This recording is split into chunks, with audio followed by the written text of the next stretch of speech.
നമസ്കാരം, ഞാൻ സിംലു സോണി. ഇന്ന് നമ്മുടെ ബൊട്ടിക് സീരീസിലെ 35ാമത്തെ പാർട്ടാണ്. ഇന്ന് ഞാൻ നിങ്ങളെ പരിചയപ്പെടുത്താനിരിക്കുന്നത് എംബ്രോയ്ഡറി പാച്ചസ് ആണ്. എംബ്രോയ്ഡറി പാച്ചസ് എന്ന് പറയുമ്പോൾ നിങ്ങൾക്ക് എല്ലാവർക്കും അറിയാവുന്ന ഒരു കാര്യമാണ്. അതായത് നമ്മുടെ ലോഗോസൊക്കെ എംബ്രോയ്ഡറി പാച്ചസ് ആയിട്ടാണ് വരുന്നത്. അതുമാത്രമല്ല, നമുക്കതുപോലെ തന്നെ നെറ്റ് മെറ്റീരിയലിലൊക്കെ നമുക്ക് എംബ്രോയ്ഡറി പാച്ചസ് ആയിട്ട് കിട്ടുന്നുണ്ട്.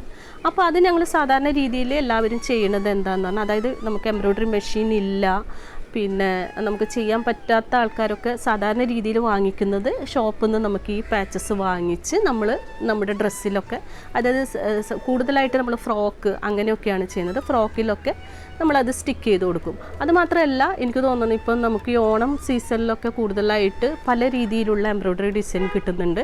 അത് ശരിക്കും നമ്മുടെ ബ്ലൗസിനായാലും സ്ലീവ്, അതുപോലെ ബാക്ക് വശത്തൊക്കെ പിടിപ്പിക്കാൻ പാകത്തിന് അത് കൂടുതലായിട്ട് അങ്ങനെ വരുന്നുണ്ട്. എനിക്ക് തോന്നുന്നു കൂടുതലും അത് നോർത്ത് ഇന്ത്യൻസാണ് അങ്ങനെയുള്ള ഡിസൈൻസൊക്കെ അവിടെയാണ് കൂടുതൽ പോകുന്നതെന്ന് എനിക്ക് തോന്നണം. നമ്മുടെ നാട്ടിൽ എന്ന് പറഞ്ഞാൽ ഇങ്ങനെ ഓണം അങ്ങനെയുള്ള സമയത്തൊക്കെയാണ്, വിഷു ഓണം അങ്ങനെയുള്ള സമയത്താണ് സാധാരണ രീതിയിൽ ഇങ്ങനെയുള്ള ഡിസൈൻസ് എല്ലാവരും വാങ്ങിക്കാറ്. അപ്പോൾ അതുപോലെ ഞാൻ ഈ ഓണ സമയത്ത് എൻ്റെ കയ്യിലിരുന്ന ഒരു പ്ലെയിൻ കുർത്തീസിൽ ഞാൻ എന്ത് ചെയ്തു എന്ന് പറഞ്ഞാൽ, അതിൽ നമുക്കിപ്പോൾ ഈ പറഞ്ഞ മാതിരി അതിൽ ഡിസൈൻ നമ്മൾ ഓൾറെഡി ചെയ്ത് കഴിഞ്ഞാലുള്ള ഒരു പ്രോബ്ലം എന്താണെന്ന് പറഞ്ഞാൽ, പിന്നീട് നമുക്കത് പ്ലെയിനായിട്ട് യൂസ് ചെയ്യാൻ പറ്റത്തില്ല. അതുകൊണ്ട് ഞാൻ എന്ത് ചെയ്തു എന്ന് പറഞ്ഞാൽ, ഇതുപോലെ ഒരു പാച്ചസ് ചെയ്തിട്ട് ആ കുർത്തീസിൽ പിടിപ്പിക്കുന്ന ഒരു ഭാഗമാണ് ഞാൻ ഇന്ന് നിങ്ങൾക്ക് കാണിക്കാൻ പോകുന്നത്. അത് ഞാൻ ചെയ്തത് നമ്മുടെ ഏറ്റവും ബേസിക് മോഡലായ ഉഷ ജനോമി 450യിലാണ് ഞാൻ ഈ ഡിസൈൻ ചെയ്തിരിക്കുന്നത്. അതിനുവേണ്ടി ഞാൻ ഉപയോഗിച്ച സോഫ്റ്റ്വെയർ എംബേഡ് എന്ന് പറയുന്ന സോഫ്റ്റ്വെയറാണ്. ഞാൻ എന്നും നിങ്ങളടുത്ത് പറയുന്നത് പോലെ തന്നെ നമ്മുടെ കയ്യിൽ ഒരു എംബ്രോയ്ഡറി മെഷീനും അതുപോലെ തന്നെ സോഫ്റ്റ്വെയറും കൂടി ഉണ്ടെങ്കിൽ നമുക്ക് ഒരുപാട് കാര്യങ്ങൾ നമുക്ക് ചെയ്യാൻ സാധിക്കും. അപ്പോൾ ഞാൻ ഈ കാണിക്കാനിരിക്കുന്നത് നിങ്ങൾക്കിവിടെ കാണാം.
ശരിക്കും പറഞ്ഞു കഴിഞ്ഞാൽ ഇതിന് വേണ്ടിയിട്ട് നമുക്ക് ഒന്നും ചെയ്യാനില്ല. നമ്മൾ ഇതുപോലെ എംബ്രോയ്ഡറി ചെയ്ത് കഴിഞ്ഞതിന് ശേഷം അരികൊക്കെ നല്ല രീതിയിൽ ചേർത്ത് കട്ട് ചെയ്തെടുക്കുക.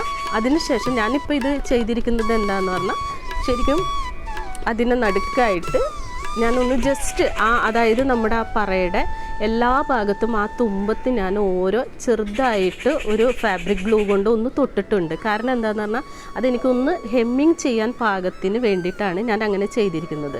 അത് നമ്മുടെ ഇഷ്ടം പോലെ കേട്ടോ. ഇതിപ്പോൾ എന്ന് പറഞ്ഞാൽ നമുക്കിപ്പോൾ എന്ന് പറഞ്ഞാൽ അങ്ങനെയൊന്നുമല്ല, നമുക്ക് ശരിക്കും സ്റ്റിക്ക് ചെയ്തിട്ട്, അതായത് നേരിട്ട് നിങ്ങൾക്ക് ചുരിദാറിൽ ചെയ്യാതെ തന്നെ സ്റ്റിക്ക് ചെയ്ത് നിങ്ങൾക്ക് ചെയ്യണമെന്നുണ്ടെങ്കിൽ നിങ്ങൾക്ക് ഇതുപോലെ ചെയ്താലും മതി.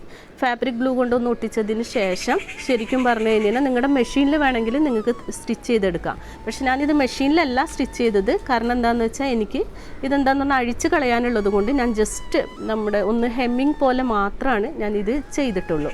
അപ്പോൾ ഞാൻ നിങ്ങളുടെ അടുത്ത് പറയാൻ ഉദ്ദേശിക്കുന്നത് എന്താണെന്ന് വെച്ചാൽ നമുക്ക് നമ്മുടെ കയ്യിൽ ഒരു മെഷീനും സോഫ്റ്റ്വെയറും ഉണ്ടെങ്കിൽ നമുക്ക് എന്തും ചെയ്യാൻ സാധിക്കും. ശരിക്കും നമ്മളടുത്ത് കടന്നു വരുന്ന ഓരോ കസ്റ്റമേഴ്സിന് പല രീതിയിലുള്ള ടേസ്റ്റ് ആയിരിക്കാം, പല രീതിയിലുള്ള ബഡ്ജറ്റ് ആയിരിക്കാം. അപ്പം നമുക്കൊരു ബഡ്ജറ്റ് കുറവില്ല. ഇപ്പം എന്ന് പറഞ്ഞാൽ നമുക്കിപ്പോൾ നേരിട്ട് ഒരു ഡിസൈൻ അവരുടെ ചുരിദാറിൽ ചെയ്ത് കൊടുക്കുന്നതിലും ഇതുപോലെയുള്ള നമുക്ക് പാച്ചസ് ചെയ്ത് വെച്ചാൽ വളരെ സിമ്പിളായിട്ട് നമുക്ക് അത് റീസണബിളായിട്ട് അവർക്ക് കൊടുക്കാനും സാധിക്കും. എല്ലാവർക്കും ഒരുപോലെയല്ല. ചിലവർക്ക് എന്ന് പറഞ്ഞു കഴിഞ്ഞാൽ ഡ്രസ്സിൽ തന്നെ വേണമെന്ന് ആഗ്രഹിക്കുന്നവരുണ്ടാവാം. ചിലവർക്ക് വേണ്ട, എനിക്ക് ഈ ഒരു ഫംഗ്ഷൻ ഒറ്റ യൂസ് അല്ലേ, അപ്പോൾ എനിക്ക് ഈ ഒരു ഫംഗ്ഷന് മാത്രം മതി എന്ന് പറയുന്നവരുണ്ടാവാം. അപ്പം അങ്ങനെയുള്ളവർക്ക് എന്ന് പറഞ്ഞാൽ നമുക്ക് ഈ ഇങ്ങനെയുള്ള ഡിസൈൻ ചെയ്ത് വെച്ചാൽ ശരിക്കും നമുക്കിപ്പം വേണമെങ്കിൽ ജസ്റ്റ് ഒന്ന് ഫാബ്രിക് ഗ്ലൂ കൊണ്ട് മാത്രം തൊട്ടായാലും അത് ചെയ്താൽ മതി. അതിന് മീത് സ്റ്റിച്ച് ചെയ്യണം തന്നെ ഇല്ല. എന്നാൽ ജസ്റ്റ് ഒന്നൊരു ഹെമ്മിങ് ചെയ്ത് കൊടുത്തു കഴിഞ്ഞാൽ എന്താ ഗുണം എന്ന് പറഞ്ഞാൽ പിന്നെ അതങ്ങനെ വിട്ടുപോരത്തില്ല. ഒരു വലിയ നമ്മളിങ്ങനെ വലിച്ചത് പെട്ടെന്ന് തന്നെ പോകുക, നിങ്ങൾക്കറിയാലോ. അപ്പോൾ നമുക്ക് അങ്ങനെയും ചെയ്ത് കൊടുക്കാം. അപ്പോൾ ഞാൻ നിങ്ങളുടെ അടുത്ത് പറഞ്ഞു വരുന്നത് എന്താണെന്ന് വെച്ചാൽ ശരിക്കും പറഞ്ഞു കഴിഞ്ഞാൽ നമ്മളടുത്ത് വരുന്ന ഓരോ കസ്റ്റമറിനും നമ്മൾ പുതിയ പുതിയ ഓരോ ട്രെൻഡി ആയിട്ടുള്ള ഓരോ കാര്യങ്ങളും നമുക്ക് ചെയ്തു കൊടുക്കാൻ സാധിക്കണം.